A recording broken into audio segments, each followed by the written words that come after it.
bit different today.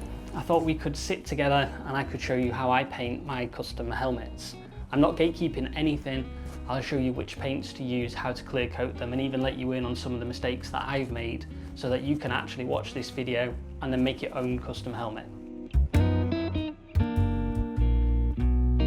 Sketching the design is easily the most time-consuming part for me.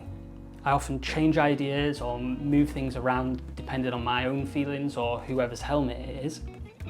But none of that really even matters at this point, because if you get it wrong or you no longer like where you've put something, you can just rub it out.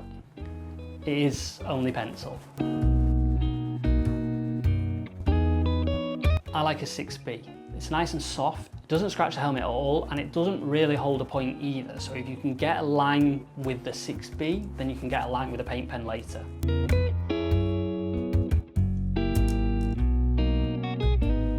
At this point, I'm just trying to get the design right. I'm trying to lay out all the shapes and images and come up with something that works together. I don't want them to feel like random little bits of drawings all over a helmet. I want them to feel as though they're one cohesive design.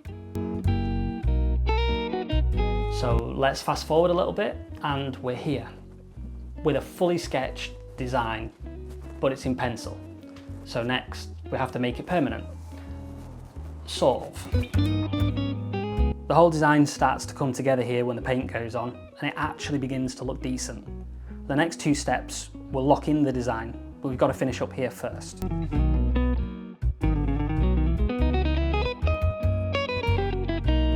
I've tested a bunch of markers over the years and Posca paint markers are the one. Any acrylic marker will actually do, but the cheaper ones clog or the nibs lose their point too quickly, so I like these. I'm right-handed, so I work my way along, getting everything on the left first. If I do it any other way, I risk smudging. That usually means I need to paint in stages, letting patches dry so that I've got somewhere to rest my hand whilst I paint the rest. Although this helmet is contour lines and mountain peaks, I usually sketch tattoo-inspired designs. This way of painting is absolutely not as intricate or as skilled as airbrush painting, but I love the style. I also don't want you to think that I'm trying to take credit for this style of design. I'm absolutely not. Back in 2017, I saw a Facebook post by Martin Ashton showing Ian MacArthur design. They were actually doing a giveaway with Animal, I think, at the time. Ian had sketched all over this helmet with a Sharpie and I saw it and thought, I could do that. So I did. This was actually the first helmet I ever painted and I learned loads. Mostly that Sharpie's not really suitable for this if you go into clear coat it. And a clear coating helps lock in the design for longer so that you can wear it if you go outside in the rain, or it can sort of stand up to a few scuffs. But I really love the helmet that Ian did, the style and the result, so I kept drawing on them. And since 2017 I've come up with my own little pattern and routine that you're seeing right now.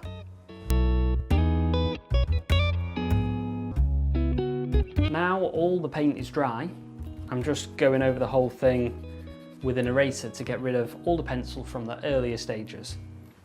It also gets rid of any smudging from that 6B with it being so soft. And unfortunately it does feel a bit like half a step back at this point because the paint sort of fades a little bit as you rub it out.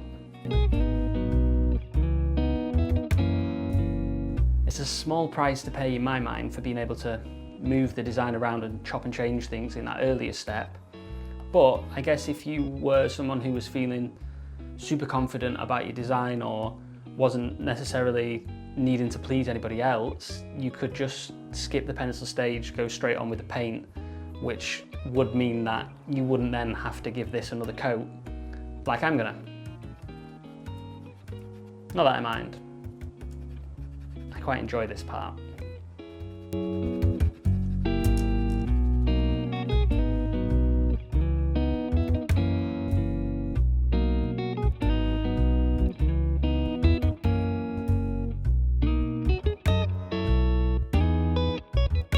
Eventually, everything's painted and dry. Sometimes the paint will need a few coats to get bold enough or rich enough if I'm using a colour.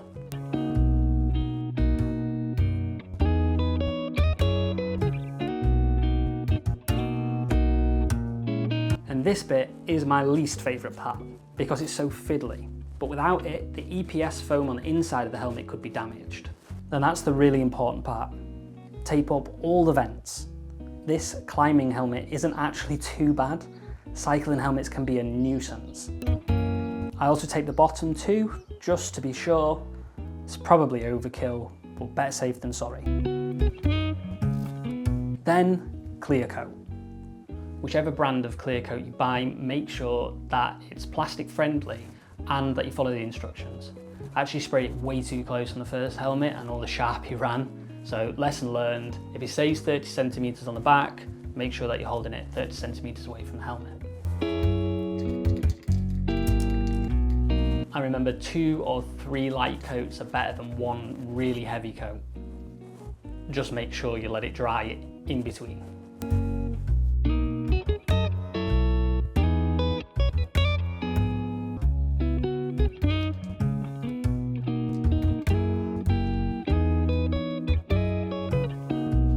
Finally, once the tape is all off, I give the whole thing a little buff with a microfiber cloth. It helps me get rid of any dust ahead of the photographs and packaging ready for return. And eventually, you end up with a helmet that looks like this.